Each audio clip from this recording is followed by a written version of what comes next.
الرجيم بسم الله الرحمن الرحيم اليوم أكملت لكم دينكم وأتممت عليكم نعمتي ورضيت لكم الإسلام دينا. وقال تعالى ومن يبتغي غير الإسلام دينا فلن يقبل منه وهو في الآخرة من الخاسرين. حضرات ساتویں پارے کا وہ حصہ ہم لوگوں نے آج سنا ہے. سورہ مائدہ مکمل ہوا.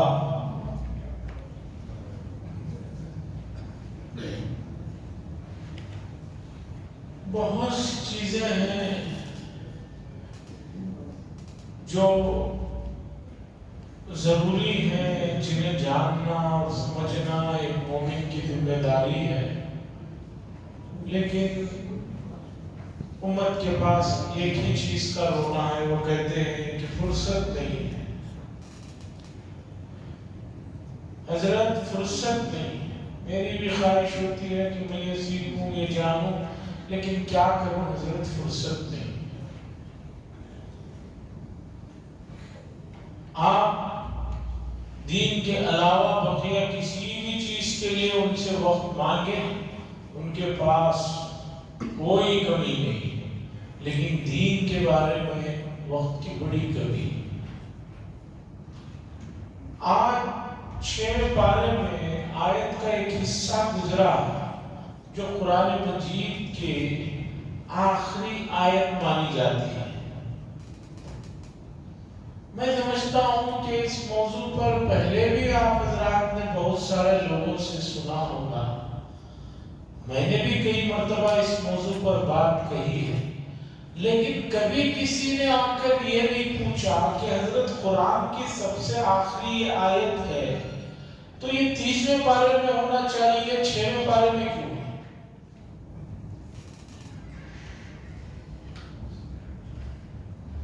آج سورہ مائدہ میں ایک آیت، بلکہ آیت کا ایک حصہ گزرا جس کے بارے میں پہلے یہ سمجھیے، اس کے بعد سوال کی طرف آتا. حضرت عمر بن خطاب رضی اللہ تعالیٰ عنہ کے پاس ایک یہودی عالم آیا، آ کر کہنے لگا کہ اے امیر المؤمنین، آپ کی کتاب اللہ میں ایک آیت ایسی ہے، اگر یہ آیت ہم یہودیوں پر نازل ہوتی تو ہم اسے عید کا دن بنا لیتے. ہمارے لیے بڑی خوشی کا دن ہوتا، اس لیے کہ اس آیت میں ایسا مضمون ہے، ایسی خوشی کی بات ہے. تو حضرت عمر بن خطاب رضی اللہ تعالیٰ عنہ تو سمجھ گئے یہ کس آیت کی اور کس بات کا ذکر کر رہا ہے. پوچھا کہ کون سی؟ تو اس یہودی نے کہا یہ جو آیت ہے اليوم اکملت لکم دینکم واتممت علیکم نعمتی ورضیت لکم الاسلام دینا. تو حضرت عمر بن خطاب رضی اللہ تعالیٰ عنہ نے فرمایا ہمیں معلوم ہے یہ آیت کب نازل ہوئی، کہاں نازل ہوئی، اس وقت رسول اللہ صلی اللہ علیہ وسلم کیا فرما رہے تھے. تم تو ایک عید کی بات کرتے ہو، ہمارے لیے تو اس دن 2 خوشیاں جمع ہیں. یہ آیت نازل ہوئی ہے رسول اللہ صلی اللہ علیہ وسلم نے جو اپنا آخری حج کیا ہے، حجۃ الوداع، سن 10 ہجری میں.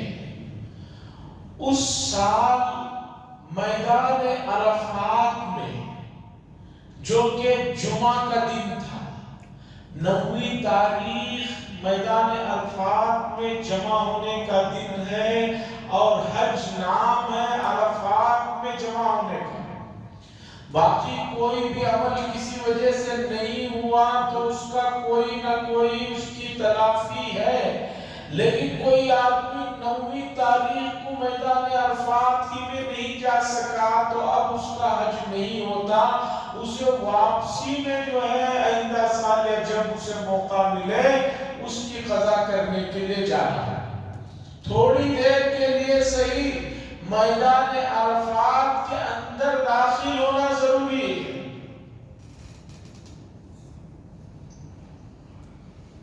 اور اللہ تبارک و تعالی حضرات فقہاء کرام خاص طور پر علماء احناف کو بہت ان کی قبروں کو نور سے منور فرمائے۔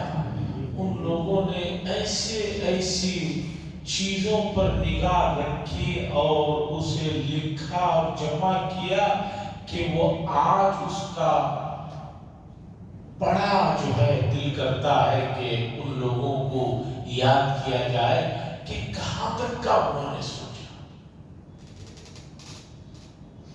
مکہ المکرمہ اور جتنے بھی عرب ملک ہیں، یہاں پر حضرت امام احمد ابن حنبل رحمہ اللہ جو 4 ائمہ میں ایک امام ہیں، ان کے مسائل، ان کے فقہ کو فالو کیا جاتا ہے۔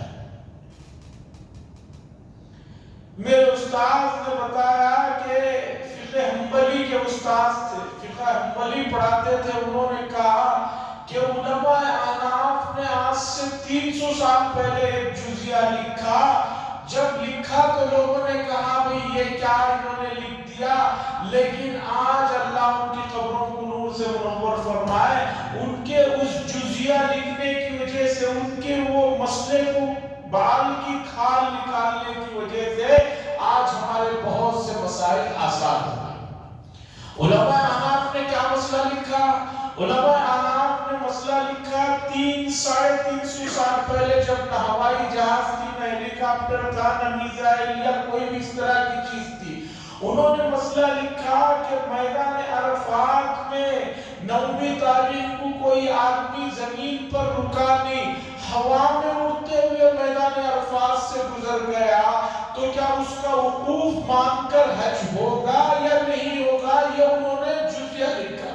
اور انہوں نے لکھا کہ اگر کوئی اس طرح میدان عرفات میں ہوا میں سے اڑتے ہوئے ادھر سے ادھر چلا جاتا ہے تو بھی اس نے میدان عرفات میں قیام کیا، یہ مان کر اس کا حج ہو گیا، یہ فتویٰ دیا جائے۔ جب یہ انہوں نے جزیہ لکھا، لوگوں نے ان کو کہا یہ کیا بات ہے، کون ہوا میں اڑ کر جائے گا، کون ایسے ہوگا، بڑا تعجب کیا۔ لیکن آج جو شاہی مہمان آتے ہیں حج کرنے کے لیے، جو بادشاہ اور دوسرے بڑے لوگ آتے ہیں، اب ان کو میدان عرفات میں لے جانا، رکانا بہت بڑا رسک کا کام ہوتا ہے۔ اس لیے ان کو کیا کیا جاتا ہے، ہیلی کاپٹر میں میدان عرفات میں تھوڑی دیر گھما کر جو ہے پھر مینا لے جا کر چھوڑ دیا جاتا ہے، اور کہا جاتا ہے کہ عرفات کے میدان کا نام جو ہے زمین سے لے کر آسمان تک ہے۔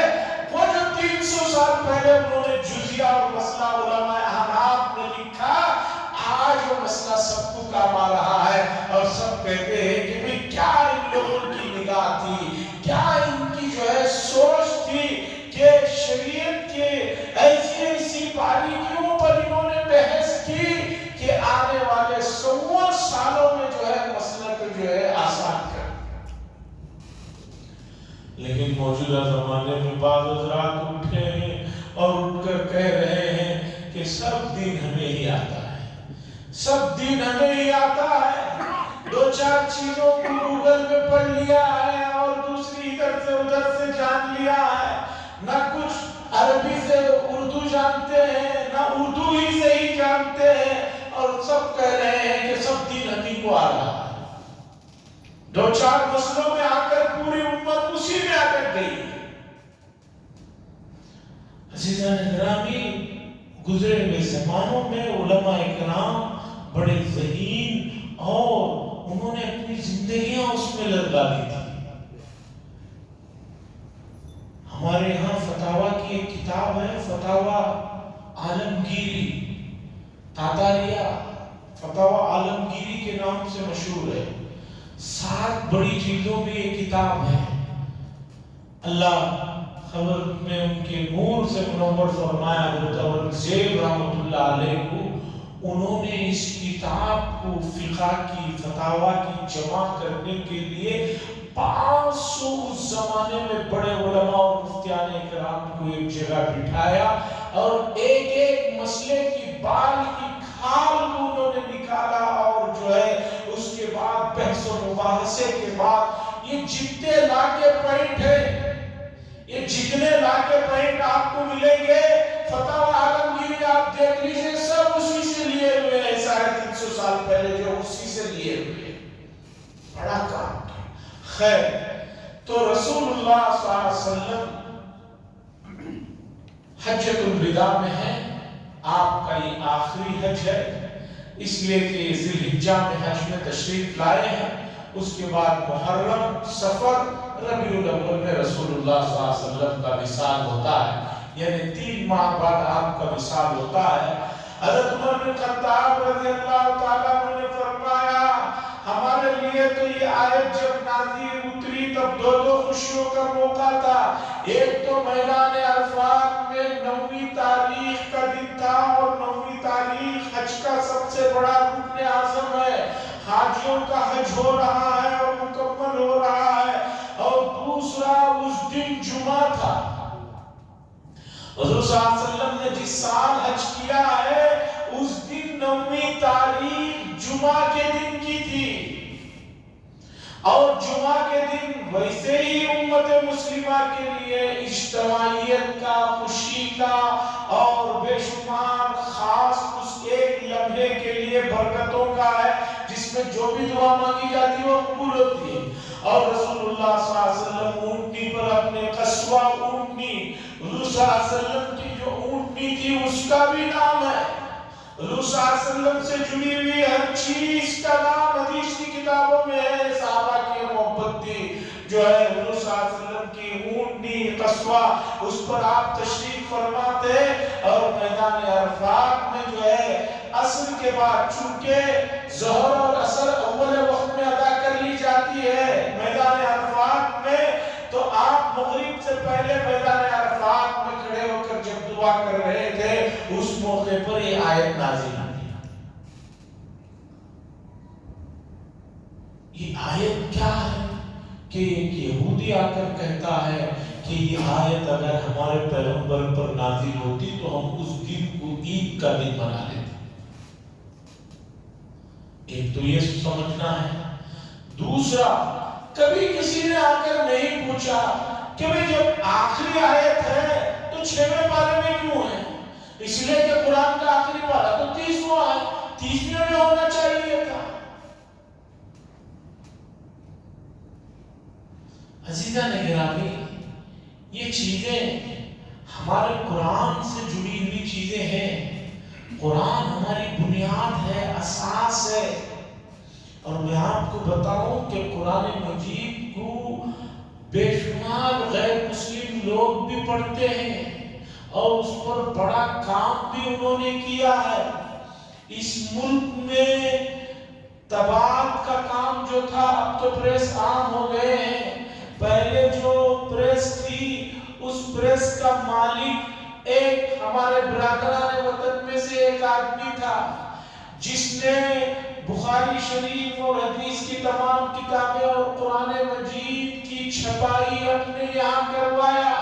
حضرت مولانا قاسم صاحب نانوتوی رحمۃ اللہ علیہ تک جو ہے اس مطبع میں، اس پریس میں چند دن جو ہے قرآن کی تصحیح کا کام کیے، اور اس آدمی کا عالم یہ تھا کہ وہ قرآن مجید کی طباعت کے دوران میں اپنے تمام جو وہاں پر کام کرنے والے تھے ان کو مسلمانوں کو رکھا تھا اور کہا تھا کہ سخت سے سخت ہدایت دی تھی کہ بغیر وضو کے کبھی جو ہے پیپروں کو بھی جس میں لکھے ہوئے نہیں چھونا، اور اگر کوئی غلطی ہو جاتی تو ان اوراق کو جو ہے ایسے ہی نہیں پھینکنا، اسے بہت ہی احتیاط سے لے جا کر کہیں جو ہے خاص جگہ پر اس کی جو ہے مٹی کے اندر جو ہے اسے جو ہے اتارا جاتا تھا۔ اتنا احترام قرآن مجید کے ساتھ برادران وطن کا رہا ہے۔ آج ماحول بڑا گندا ہو گیا ہے، زہر آلود ہو گیا ہے، اس کے لیے امت مسلمہ بھی ذمہ دار ہے کہ امت مسلمہ نے اپنی اچھائیوں کو، جو اسلام کی اچھائیاں ہیں، وہ لوگوں کے سامنے پیش نہیں کیا، اور پیش کرنے کے لیے لیے آپ کو بولنے کی بتانے کی ضرورت نہیں، خود بخود جو ہے آپ عملی طور پر کامل اور مکمل مومن ہو جائیے. اپنی چال میں، اپنی ڈھال میں، اپنے اٹھنے میں، بیٹھنے میں خود بخود ایمان بھر جائے. حضرت عبداللہ بن مبارک کے زمانے کا واقعہ سناتا ہوں. امام بخاری کے استاد ہیں، تابعین میں سے ہے ان کا شمار.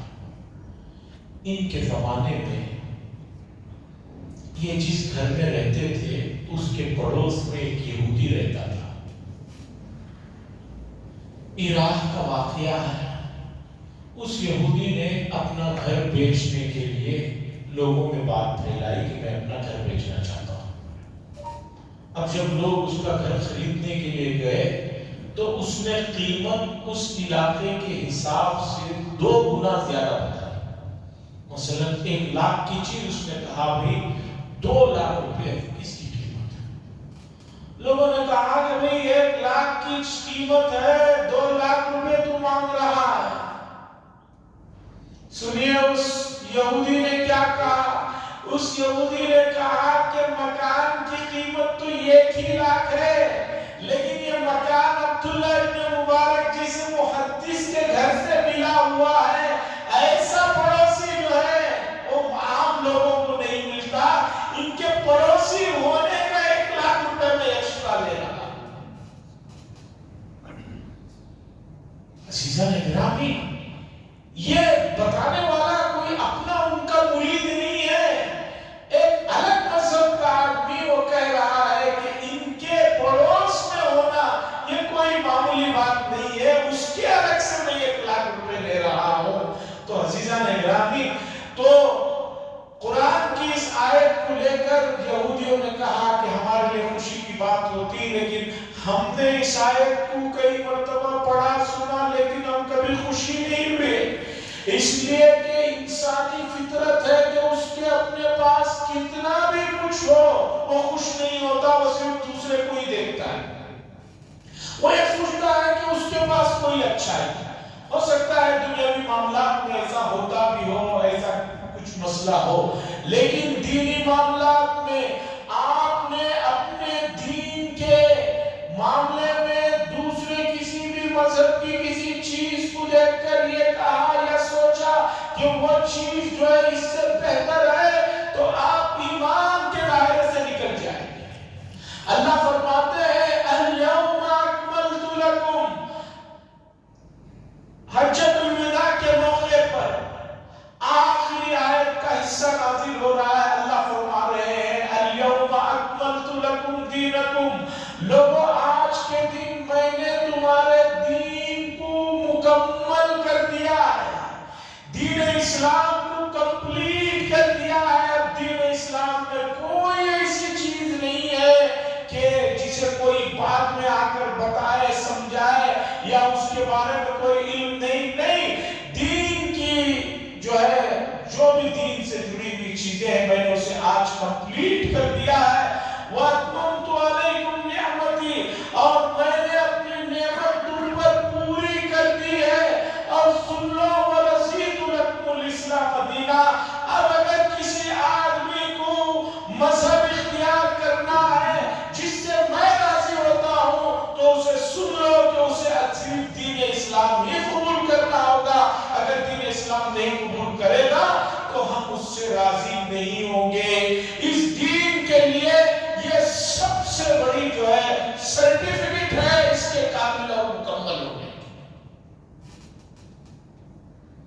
اب کوئی دن کبھی آگے نہیں آ سکتا.